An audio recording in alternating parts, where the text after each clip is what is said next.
A sample of an unknown material weighs 400 newtons in air and 325 newtons when submerged in an alcohol solution with a density of 700 kilograms per cubic meter. What is the density of the material? Step 1, draw a picture. Okay, so we've got this object. It says it's submerged in an alcohol solution. I've got my object, and it's in an alcohol solution. Step 2, write down my givens. Well, it says it weighs 400 newtons in air. Remember, weight is the gravitational force on an object, so Fg. And it is 400 newtons when it is in air. Okay? It weighs 325 newtons when submerged in the alcohol solution. We call that the apparent weight. It's the weight that it feels like while it's inside the solution.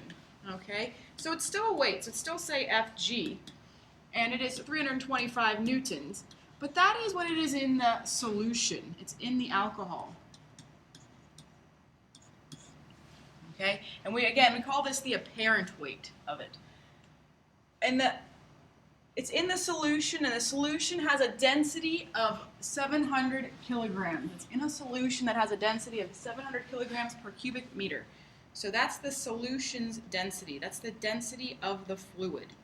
700 kilograms per cubic meter.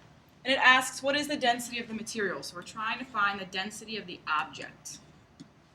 Okay, so we look at our equation that we derived, and it says the gravitational force, remember this is the one in air, over the buoyant force is equal to the density of the object over the density of the fluid.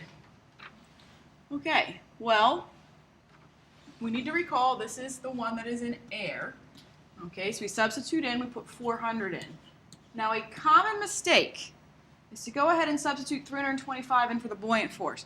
But this isn't the buoyant force. This isn't how much the buoyant force is pushing up with. This is what this feels like when it's in the water. So it feels like it's 325 newtons.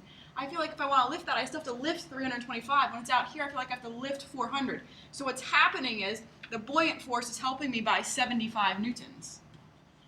Okay? So one way, if you need to write it down, your buoyant force is equal to the gravitational force in air minus the gravitational force in the solution.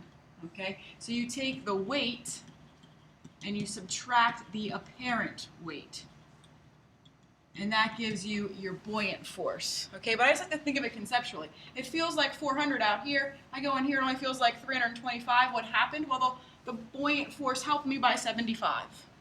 Okay, and we substitute the rest, and we're trying to find the density of the object, so we don't know that yet.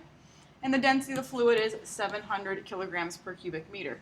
And now we need to solve our equation over here. So you could simplify this side and then solve, or you could cross multiply. I'm going to go ahead and just cross multiply. So 400 times 700 is 280,000. And then 75 times the density of the object is 75 times the density of the object. Divide both sides by 75. And we find the density of the object is about 3,733 kilograms per cubic meter. Okay, and this should make a little sense to us because the object is completely submerged. It is sunk. Okay, well, the density of the object is greater than the density of the fluid, so that should be what is happening.